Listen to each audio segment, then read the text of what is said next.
I've been looking at running for higher office, namely the governor's office, for the past year and change.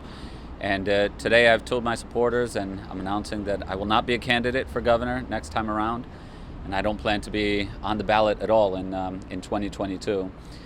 For me, it was a decision that really came down to two reasons. The first is, I have a young child and I have family responsibilities, and you got to put family first. But second, and also incredibly important, is I have a really demanding job, and I came to see over the past several months, maybe 5, 6, 7 months, that you can only do one full time and full speed. And running for statewide office really requires a 100% commitment. And I made a commitment to the residents of the city that I was going to be mayor for 8 years, and I intend to give it my full attention, my full commitment for that full 8 years. If I ran for governor, one would have to give way to the next, and it's just impossible to do both at a high level. And so for that, and several other smaller reasons sprinkled in, it just doesn't make sense for me right now. We'll see what the future holds, right? The conditions might be right at some point in the future, and we'll reassess and explore at that time. But at this point, it just doesn't make sense for me to run. It was always the case that if you ran, it would be during your last year as mayor, and you've known for a couple years now that you'd have a family. So was there like a final reason that made you finally decide, okay, I'm out? I think the having to do it part is the final reason. And just seeing, especially over the past maybe 6 months, what it takes to run the city full-time, while also what it takes to run a statewide campaign full-time. And you could already start to see times where I had campaign activities lined up, but duty called and I had to be pulled into something in the city. And that would just be a constant thing, especially with so many irons that we have cooking right now. There's just a lot of irons in the fire. And, I was in a position where I would not have been able to just give it my full 100% dedication and attention to running that statewide campaign. So even exploring the race was potentially conflicting with your duties as mayor. Oh, sure. So, events after work, there might be some campaign events, there might be some city events. I try to always be at as many city events as possible, whatever I can do to support our community and support our city. And so, there was that tension, and it was only going to get more and more intense over time. And, at the same time, I have a three-year-old boy, and I have family responsibilities, and so that's sort of tugging away at your attention as well. The more and more that I thought about it, the more I talked about it with my wife. It's just something that doesn't make sense for me at this time. What was your polling showing internally about how you might have done in the Democratic primary?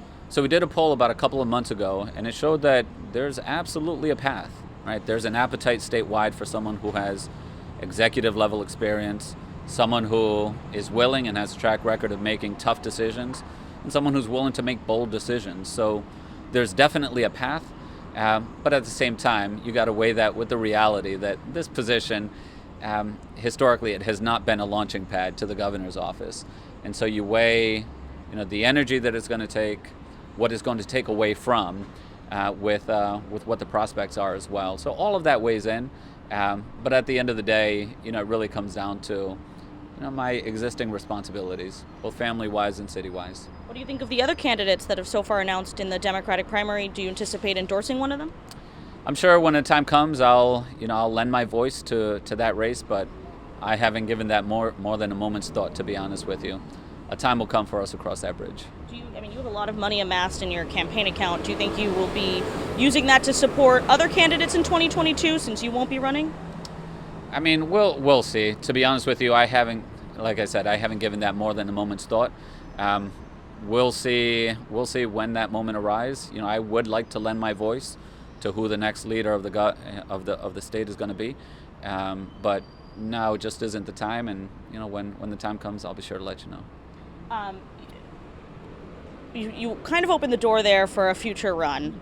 Is it only the governor's office that you think you'd eye in the future, or do you think you'd run for other political office? So I really don't know, Steph. I don't have a political background, meaning I don't come from politics. I didn't have this as my life goal. And so, when I think about myself and I think about my future, I've never thought of it purely in political terms. However, if the conditions are right at some point in the future, I may run for another office other than mayor. I really can't say at this time. I just don't know.